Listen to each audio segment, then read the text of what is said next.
Grab your old school cash registers, Wargamers. Cha-ching!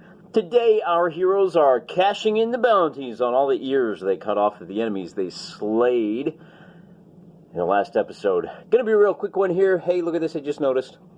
Everybody's making fun of Gordo. He had a rough time in the last one. You must be this tall to fight evil.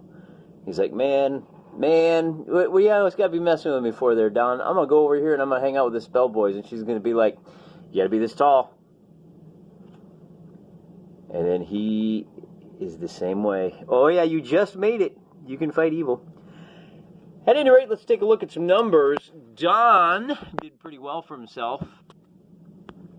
Refocus that.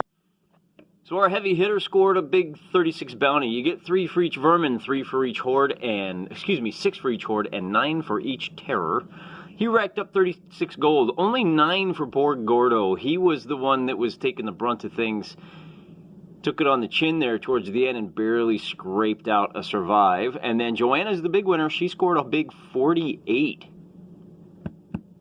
for all those bombs she's throwing around. Graham scored 30. So let's take a look at what that means for their totals, shall we? And I almost forgot, for adept level missions, the church pays out an additional D4 times 10 gold. So 40 gold, they each get an extra bump of 10 gold. That's going to be 46 for Don, 19 for Gordo. That's way better. He is almost ready to buy off his, pay off the orphans. Not pay off the orphans. He's gonna fund the orphanage with the loot that he's getting. So if we go to the totals here, we're sitting on a lot of gold here. I could buy a lot of tokens, but I keep forgetting to use my tokens, so I still have all of the original ones that I started with. One of the other rewards that we get for that successful mission is an extra token, and I'm going to roll a D10. Our guild master is going to just give us a token of teleportation, which can be handy. Now, because everybody's got their slots already used, I'm just going to add that to the kitty and start to whatever tokens I use, and I'm going to burn through a lot of them on this next one, I can tell. I'm going to use our public purse, our team locker room tokens. I'll just replenish from there. So whichever one I use today, the only option I have is to either purchase tokens or use one of those tokens of teleportation. Now, you buy and sell tokens at the same price, so I think one of the things I want to do is swap something out here. I've got a potion of swiftness here, which gives you plus 4 inches to movement, and I think I might want to... See, Gordo's got a bottle of boom. Never mind, we're going to let it ride. This is the lesson I should take. Gordo could have done a lot better if he had teleported, if he had used this evasion scroll to teleport 3 inches away when he was getting ganged up on. It would have been a lot easier for him to just start ripping off arrows, and he's got some special abilities to do that. He's got flurry. He can use one of his actions to make 3 shots. So got to remember that.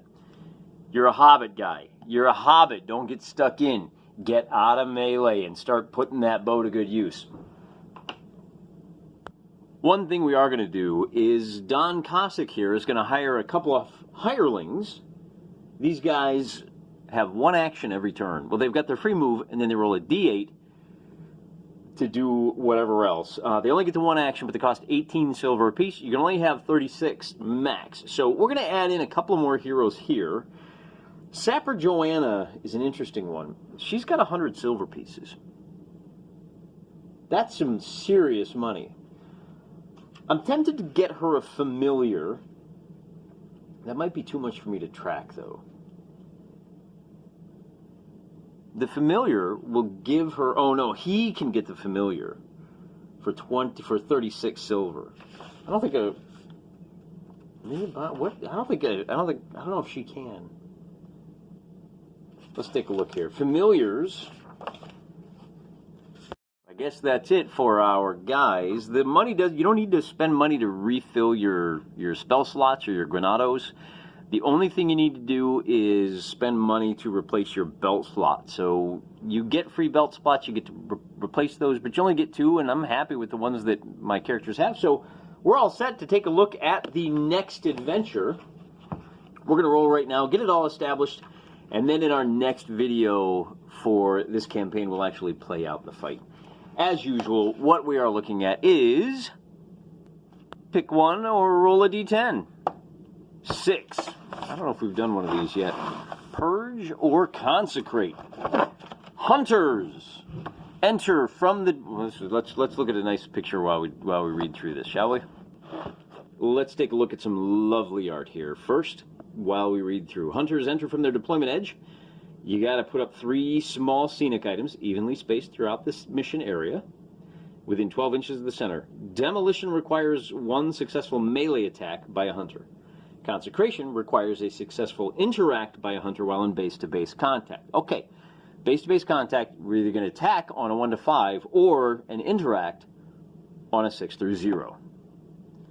All right, we got to knock over some totems. Our heroes are going deeper and deeper into the swamp. You'll remember in the last game there were a number of swampy areas that they could not pass through. Giant cypress trees block out most of the light. Tonight it's a full moon. There aren't quite as many trees, so visibility is fine. Unfortunately, the board itself is no longer grass. It's green, swampy water. These represent low islands. So our heroes, when they move across the islands, move at regular speed. When they move on the tabletop, they move at half speed. And here are our objective markers. 3 sets of bones which hold clues to the location of the Crimson Wyrm that is the ultimate quarry. We're going to scatter these around, and we're going to do it in a way that forces our heroes to make some difficult choices. One is going to be up here.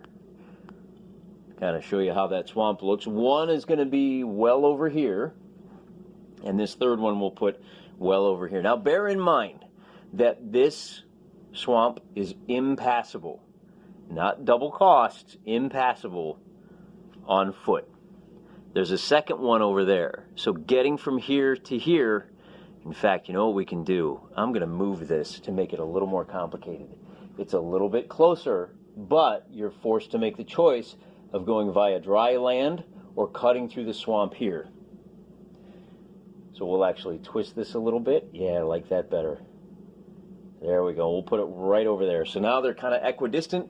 They're fairly close. And our spawn points for the bad guys are going to be, we always start at 12 o'clock. 1, 2, 3, they're going to spawn on this island. And 4 is going to be right over there. In fact, we can put a marker here for this spawn point. How about one more set of bones? Now let's take a look at the bad guys. What I did is I made a little matrix to help me keep track of who's coming on when. And here's our recruiting matrix. To help me keep track of where we're at, we've got turns 1 through 7 at the top. On turn 1, we're going to have 3 vermin, turns 1, 2, and 3. And we'll have 2 hordes, 1, 2, and 3. Now all of our hordes in this case are melee hordes. Our terrors, and these are little sci-fi guys. You can see his pistol. I'll bring one up close so you can kind of see what these guys look like. I think I've used them in the sci-fi campaign. And as you can see, he is an alien lizard man who's lugging an auto pistol. So these guys are going to be shooters. They're going to move to within 12 inches, and then they're going to stop and just unload with all 3 of those D10s. They come on turns 5, 6, and 7. We got 2 groups of 3, and then there are 3 more hordes that come on turn 7. We're going to recycle some of the frogmen. To refresh your memory, the frogmen move by leaping 5 inches, so the water's not going to affect them at all. These vermin are also not affected by the water. Of course, the bats can fly.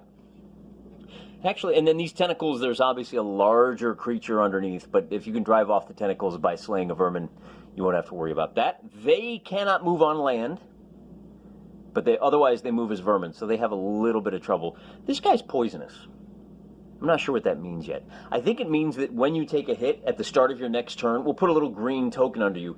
At the start of your next turn, if you take 1 wound, you have to take another defense dodge roll or take another wound. So he has the potential to damage you twice if he can hit you once. And then just the one, I think that's enough. He moves through water and land. These guys move through it. They're swimmers, so it's not going to affect them at all. They move at normal speed regardless of where they're at. And I think that is, and then I guess what we'll do is we'll give them like a 2-inch range for their melee so that they can attack you from the shores, and you can disengage freely. But since we're going to give them that power, let's make them swim at 8 inches. So movement of 8, reach of 2, free disengage. I don't know if that's going to come in. But now we've got some bad guys. These guys move just the same way the heroes do, half speed in the water. But they're not going to be doing a whole lot of water movement anyway. So I think that's it. I think we're all set to go. And we'll show you that video in a few days. Come on back now. Till then, I'm praying for you.